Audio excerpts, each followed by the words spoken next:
Hey guys, welcome back to my channel. As you can see, your girl put some makeup on, okay? So, my name is Mandy. If you are here for the first time, I have a daughter. Her name's Isabella. She'll pop up on the screen right there. Aren't you cutie? But today we are about to have a story time. Now, I'm going to tell you about being pregnant at 28 years old, it being a secret, and being homeless. Yes, it was a very adventurous 9 months, to say the least. But let's start at the beginning. So, I got married and fell pregnant, had a miscarriage. It was awful. It's the most horrible thing a woman can go through. You think that your body is broken, you feel betrayed by your body, but that is another video in itself. So 2 months later,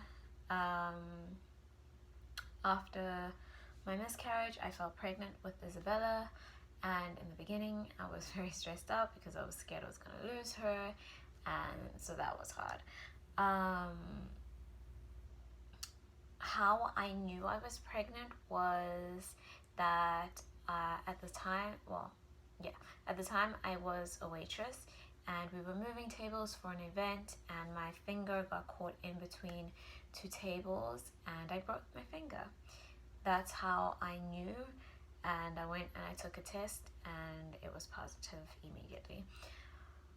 Also, the boobs, they were hurting. So those were my telltale signs, and yeah, that's how I knew I was pregnant. So upon finding out I was pregnant, it was a secret. Very few people knew I was pregnant, which I am very sad about because one, I was 28. Two, I was married, so it should have been something I could have shouted to the rooftops. But we're not gonna get salty about that. The reason it was a secret was because my sister-in-law, I'm just gonna call her my sister-in-law.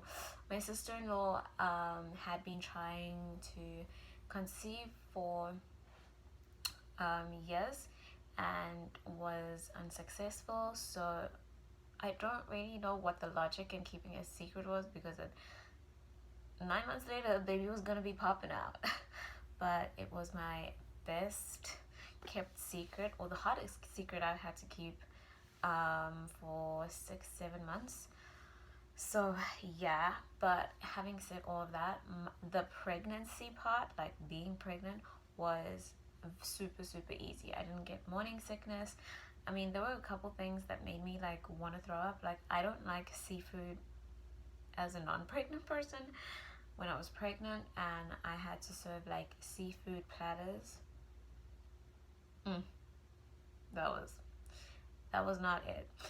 Oh no, I'm not gonna say it was a secret to everyone. There were some of like my customers who like I was tight with, they knew I was pregnant, because I could not, it was a very difficult secret to keep.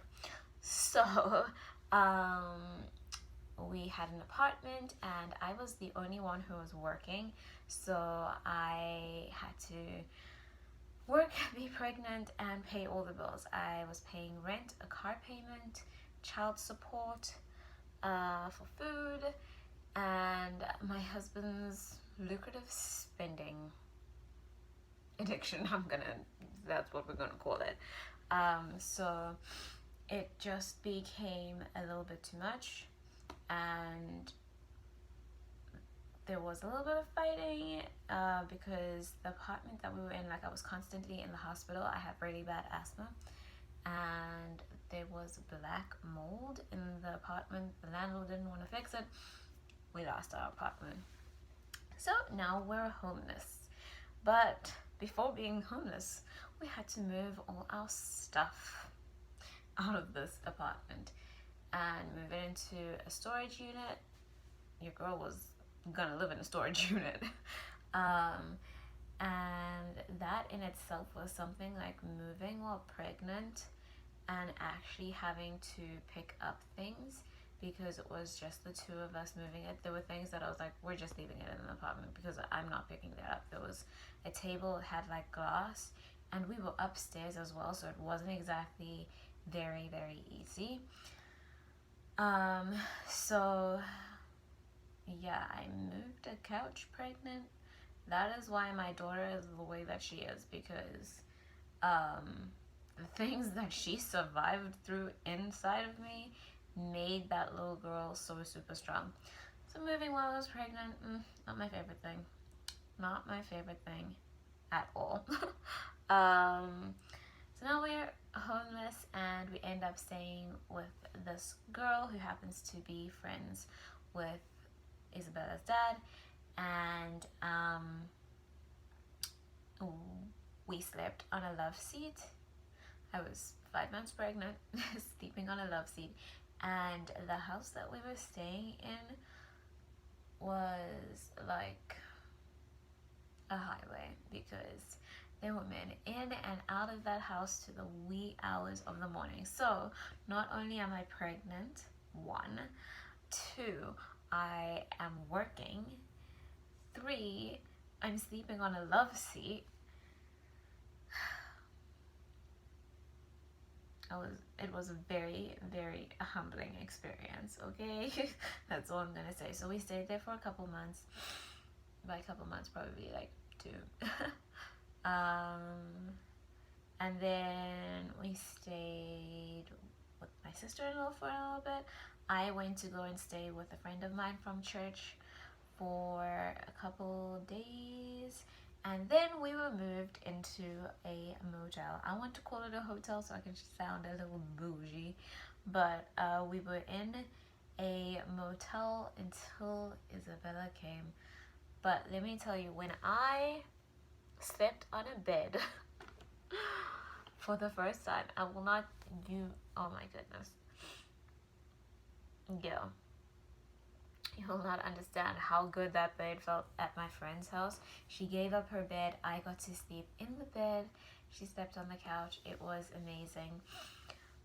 However, in this whole time of my pregnancy, I was in not 1, not 2, but 3 car accidents. 2 of them I actually went to the hospital for. One was really severe. I was 8 months, 7 months, like somewhere in between there. And they actually thought Isabella was going to come because I was having really bad contractions, and she was not doing so great, and she was a bit stressed out, so they thought we were going to have to have a C-section. Well, I was going to have to have a C-section. That was the longest 28 hours of my life. Okay, no, not the longest 28 hours of my life. There's another story time for that. But that was a very long 28 hours. And it was very, very stressful. And I'm very glad that I did not have to have a C-section, because I didn't want to get cut. So that happened. I also, while this was all a secret, it was also a secret from my work. My work only found out when I fainted at work at like 8 months pregnant, and then I had to explain to them like why I fainted, because I had to go to the hospital. It was very dramatic. It was just like from heat and exhaustion and stuff like that. That is why I had fainted, but they had checked on Isabella. She was doing great. And that was that. Like, it was a very, very, the pregnancy was easy, but the journey around it, that was hard. But we stayed in the hotel until Isabella came. She was born into a hotel. I am now very happy that Isabella and I have our own place, because she has a room. Obviously, it's not finished the way that I want it to be finished, but coronavirus. But